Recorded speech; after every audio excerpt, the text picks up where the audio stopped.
guys, Joe DeMarco from the Crazy New York Driver Show for Friday, April 15th, 2022. Welcome to another eBay video. Today I'm going to be talking about sometimes it is necessary to cancel a transaction on eBay. Although I'm not a big fan of ever canceling a transaction, there will be some times when you have to do it. And I'm going to walk you through one of those instances tonight. We're also going to talk about your comments, questions, and concerns from last week's video. Before we get started, I want to tell you something. I'm actually filming this video on Thursday night, and that would be April 14th. You want to know why? Well, first of all, I'm inside because, oh my gosh, it's raining out. I'm so surprised. Now, why do you think I'm not going to film my video tomorrow afternoon as usual? Can anybody out there hazard a guess? It's something monumental that's going to happen tomorrow, meaning Friday. Something that rarely ever happens. Anybody? Anybody? No. That's got nothing to do with it. I'll show you. I'm going to show you. Tomorrow is going to be our one sunny day for the week. Take a look. See it? It's raining now. Sunny tomorrow, Friday, and then cloudy with rain the entire next week. Guys, I cannot film my video tomorrow. I need that time to lay my merchandise out and take pictures. That's how rare a sunny day is here. So, that being said, I'm filming my video on Thursday night. Let's get started with your comments, questions, and concerns from last week's video. There were some that were quite good. Jennifer V wrote in and said, "Good video tonight. Saw the flood video too. You said there are two types of deadbeat bidders, the ghost and the dancer. Actually, it's the magician and the dancer. But," she said, "we would like to add a third type that we've gotten more than once. The, quote, my wife had a medical emergency so I can't pay, unquote. I don't believe them and I block them. Bless their hearts." Definitely block people that don't pay you. Carlton Leggett wrote, "Received a best offer tonight, Friday, with a note that his offer is for the price including shipping. I checked his feedback left for others. He just left a negative claiming the seller did not ship his item for 3 weeks. I hope he messages me again and asks me why I blocked him. I will gladly tell him why. Buyers think that they're great because they always have 100% feedback. If they only knew that feedback left for others is their true feedback percentage." Carlton, sometimes you gotta block people, all right? And I blocked a few this week myself. HM2203 wrote, "Joe's block list must be the same size as a population of a small country by now." 1960 Blue Bug wrote, "Are those dings we hear in the background sales? Great video as usual. No, I'm sorry to say that those are all text messages from people, friends, and well-wishers. People are always texting me with questions and, yeah, especially the ladies. They all want to talk to me." J.J. Jones wrote, "Can somebody tell me if this is considered extortion?" It's a rather long question, but I want to read it because it's very important. Quote, "I received your item today. The item looks rather old and worn out, and the inside tag fell off even before I could have a chance to try the item on. I'm very unhappy over this purchase, and I'm contacting you to see if you could make some adjustments. I feel that I should give you a chance before I post a negative feedback to eBay." The item is used and not in the condition that she is describing. This is what he wrote now. This all happened after she messaged me to say she couldn't pay more than $60 unless she works overtime hours for my item that was listed as $85. The item was actually supposed to be on sale at 20% off, which I had forgotten to do, so I went ahead and did it against my better judgment because I usually just block people like this.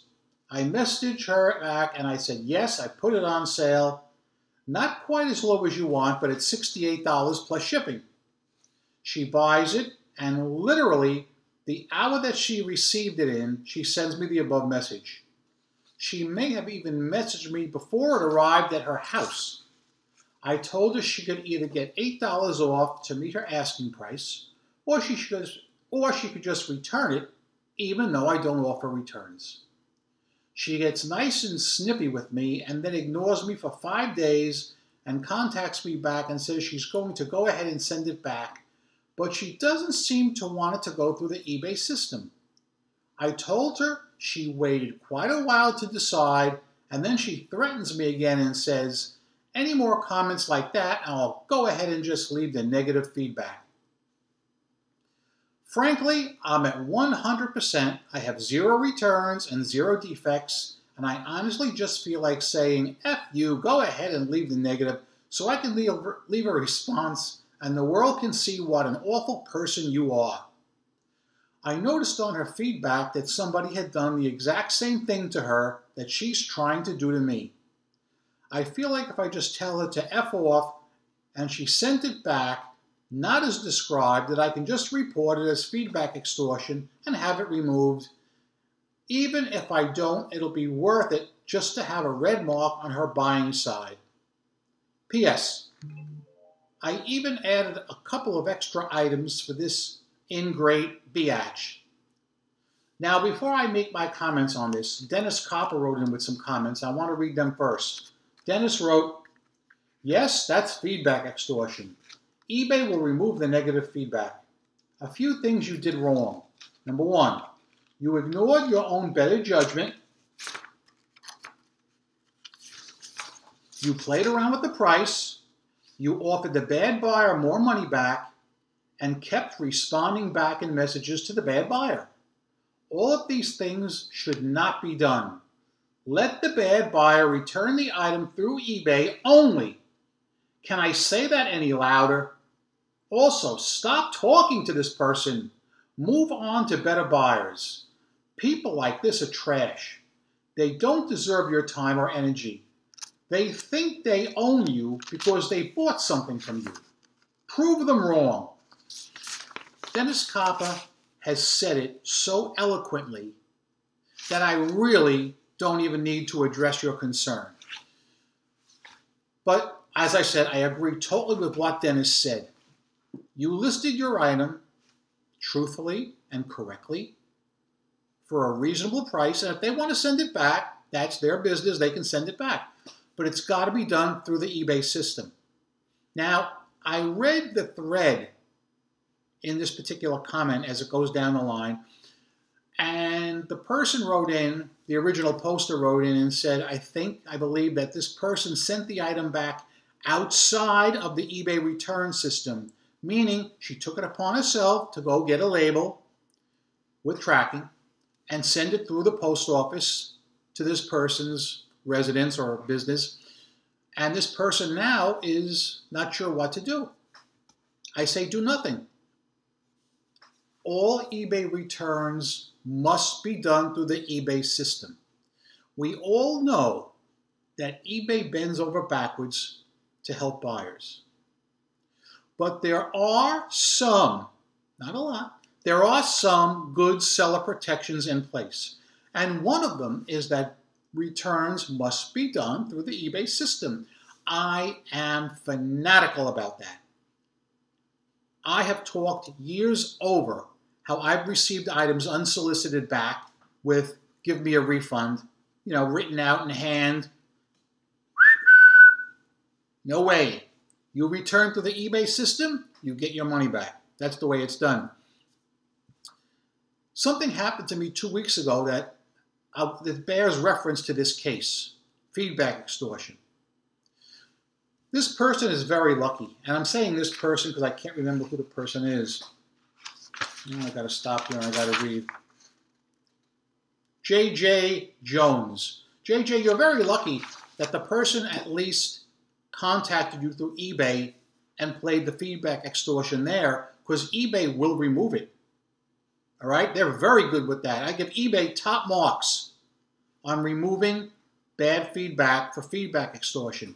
But the problem I have is people circumvent the return policy and they call me directly. I told you the story 2 weeks ago of a guy called me directly, and boy, did he piss me off. I said to him, you don't have the right to call me. Who are you to call me? I said. You didn't call me to buy the item. You bought it on eBay. If you want to return it on eBay, no problem. I said, if you want to contact me on eBay and make any complaints, demands, no problem. And he said, well, if I can't settle this over the phone, I'm going to have to leave you bad feedback. That is a perfect example of why you should never, ever accept any phone communication from eBay members. All right? They can say anything they want. They can claim anything you want or they want, and you have no proof of it. You need to be protected. Keep all conversations on the eBay platform. Not for my sake, because I don't care what you do. Do it for your sake, all right? Listen to Cute Joey, all right? If there's one thing you listen to, keep the entire deal on the eBay system. Not just beforehand, especially afterhand, okay? So yeah, now I'm going to take a drink from tonight's official drink, which is Coke.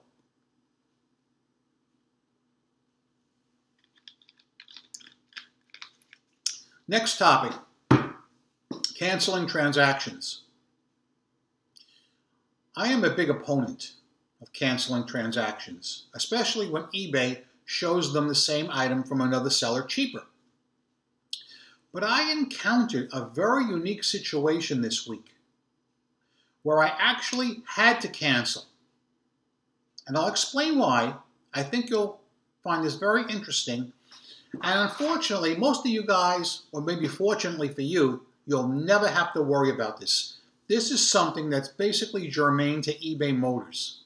Okay? So, before I tell you how it went, I got to show you some items here. This is a show and tell video. Okay? What do I have in my hand? I have two completely different items that cannot be substituted for each other, and although they look somewhat alike, they're not.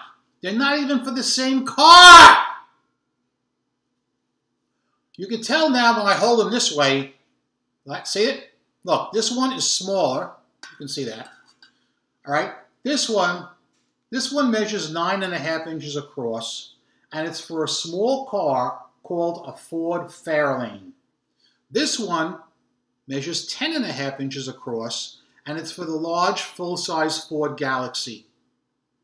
These are in great demand. These aren't. Okay? Consequently, someone who's selling these is going to be asking a heck of a lot more than someone selling these. Are you with me? So I had a set of these, smaller ones for a Ford Fairlane. You know that I am methodical in my listings. In the title bar, I wrote in the title, 1966 Ford Fairlane dog dish hubcaps. Okay?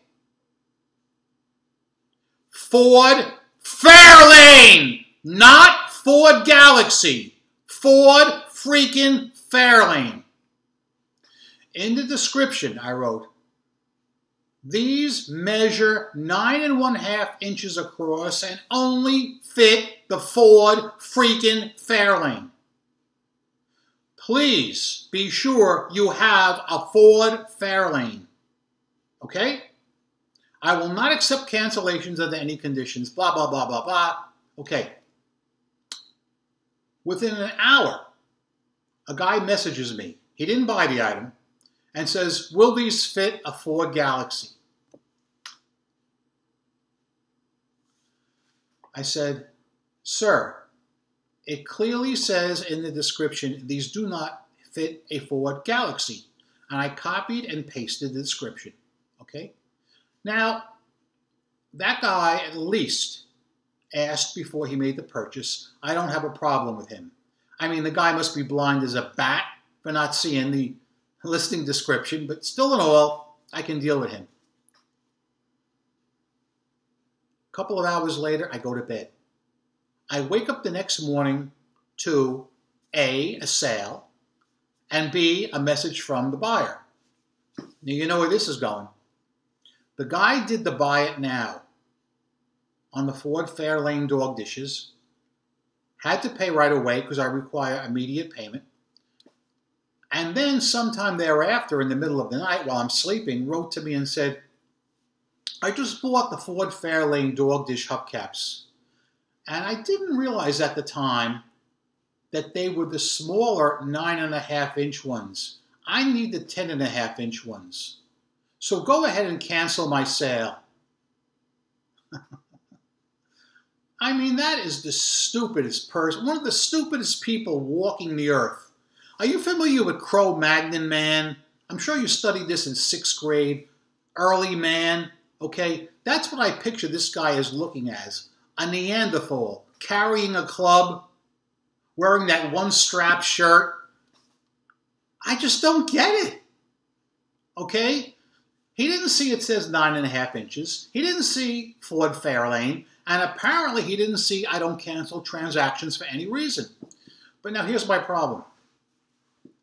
I checked his account, and after making the purchase of mine, he then bought the 10.5-inch larger ones from another seller for more than double what he paid me. How stupid, how ignorant could he be to think he was getting the ones that are in demand for such a cheap price? Well, the first thing I went ahead and blocked him. That just has to happen, okay? But now think about it. He definitely is telling the truth as far as he bought the wrong size. I'm not disputing that. But he's wasting my time, my energy. You know, I don't think it's right. But again, I have nothing to gain by going ahead and refusing the cancellation and sending these, because you know he's going to send them back, because you know they don't fit. And he may lie. He may say, item not as described, in which case I don't stand a prayer. Even though everything's in black and white, the buyer admits he bought the wrong size. So in this unique case, I went ahead and canceled the item. Problem number one. If you're familiar with canceling an item because the buyer asked to cancel, when you go through that process, there's a blue button that's usually pre-checked. It says, cancel and relist for free. I'm sure you've all seen it. Half the time it doesn't work. And once again, it didn't work.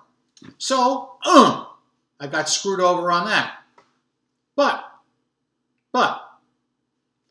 I did relist them. I waited an hour to see if the relist took. And you don't get any warning. eBay doesn't send you a warning email that says the relist failed. You have to click on the details about an hour after you initiate the cancellation. This is something that really needs to be updated and looked at. But luckily I checked and it said relist failed. So I went ahead and I manually relisted the items. And within 2 hours, bang, a serious buyer from California stepped in, bought the items, and out they went.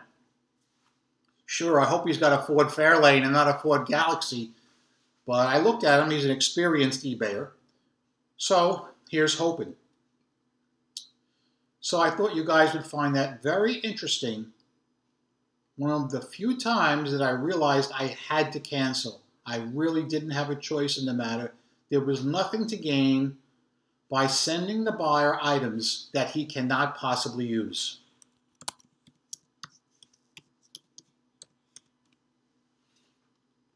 Sales this week were very, very good. No complaints at all. Almost every day was busy. Returns, how many did I have this week? Not that many. Not that many. 1 or 2 returns this week, and the 1 cancellation. And I got quite a few lowball offers, as I have best offer on all my items. Quite a few lowball offers. I go by the 50% rule. If a person offers me 50% of the price or more, I will engage with him. If he offers me substantially less, I will block him, and he's out of my life.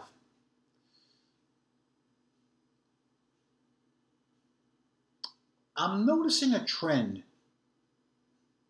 with overseas buyers sending me very low offers, very, very low offers, and sometimes having a bit of the devil in their voice. That's something to be concerned with. I don't ever accept best offers from overseas buyers because it usually doesn't work out well. If the overseas buyer is serious, they just do the buy it now, and I ship it right out through eBay's global shipping program. Let's see, I have a few minutes, so I think I have enough time to tell you a funny story about overseas buyers. This is from the early days of eBay, circa 2000. Back in those days, eBay was really loaded with deadbeat bidders. I mean, they were all over the place. But I noticed there were 2 types that manifested themselves more than any other. Number 1, which continues to be true today, is the zero feedback buyer. Even back then, they were the scourge of eBay because they knew they had nothing to lose by not paying. The second type was overseas bidders from the country of Turkey. They would never pay.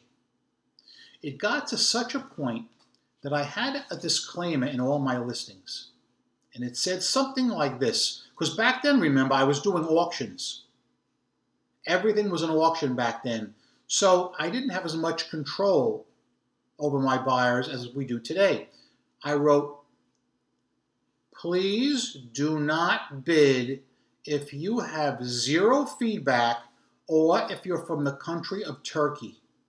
People with zero feedback and people from the country of Turkey never pay for anything. So if you do bid and you have zero feedback or you're from Turkey, I will cancel your bids. And I did. But on this one funny day, I listed a set of Chevy Super Sport spinner hubs. Let's just say I listed them on a Sunday. The auction would go maybe 7 days, starting on a Sunday.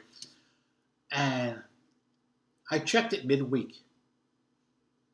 Midweek, I had 3 people fighting for the item.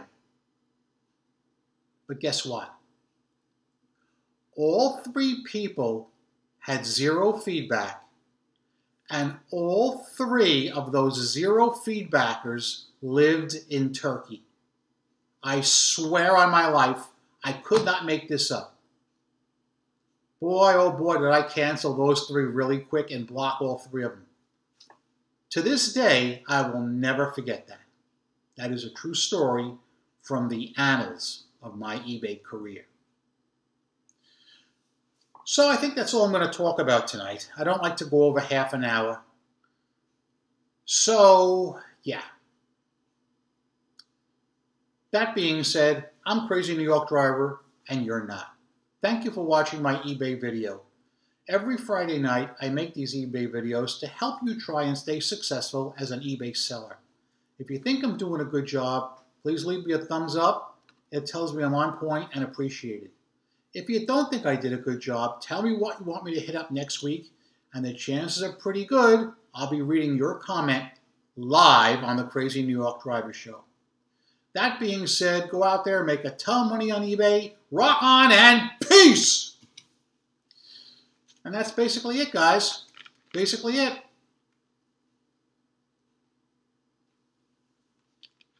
I sure hope that we get that one sunny day this week that's predicted for tomorrow. I have already amassed a huge pile of merchandise I want to photograph. So, we get the sun, it'll be time well spent. If not, what can I tell you? I guess that's it. I'm out of here. Make some money on eBay. You know you can do it. You're not going to make this kind of money on Amazon. You're going to make it on eBay. eBay for the win.